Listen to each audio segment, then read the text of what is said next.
কলম্বো টেস্টে ইনিংস ব্যবধানে হারের শঙ্কায় বাংলাদেশ। তৃতীয় দিন শেষে দ্বিতীয় ইনিংসে বাংলাদেশের সংগ্রহ ৬ উইকেটে ১১৫ রান, লঙ্কানদের চেয়ে পিছিয়ে ৯৬ রানে।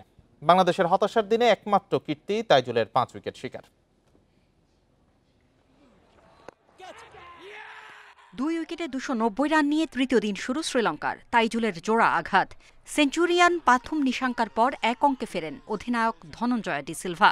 জয়সুরিয়ার উইকেট তুলে নেন নাহিদ রানা। ৫ উইকেট হারানো লঙ্কানদের স্কোরবোর্ডে তখন ৩৩৫। টাইগারদের বিপক্ষে লিড শতকের কাছে। এরপর কামিন্দু ও কুশাল মেন্ডিসের ৪৯ রানের জুটি। ৩৩ রানে কামিন্দু ফিরলেও ৮৪ রান করেন কুশাল। লঙ্কান টেল এন্ডের ব্যাটাররা সহজে ফিরলে ৪৫৮ রানে প্রথম ইনিংস থামে শ্রীলঙ্কার। বাংলাদেশের পিছিয়ে পড়ার দিনে ৫ উইকেট শিকারের কীর্তি গড়েন তাইজুল। এ নিয়ে এক ইনিংসে ৫ উইকেট শিকার ১৭ বার। প্রথম ইনিংসে ২১১ রানে পিছিয়ে পড়ে দ্বিতীয় ইনিংস শুরু। কলম্বোর উইকেটে খেইহারা বাংলাদেশ।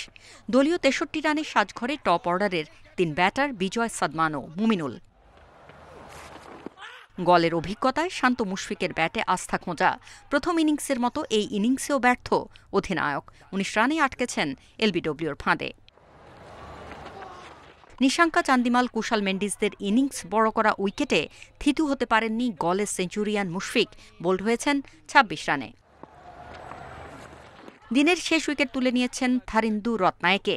মেহেদী মিরাজকে ফিরিয়েছেন ১১ রানে। ১৩ রানে অপরাজিত থাকা কিপার ব্যাটার লিটন দাসের সঙ্গে ৪ বোলার নাইম, তাইজুল, নাহিদ আর এবাদত চমকপ্রদ কিছু করতে পারলেই শুধু চতুর্থ দিনে এগিয়ে যাওয়া সম্ভব বাংলাদেশের। Farida Bakhtiar, independent news.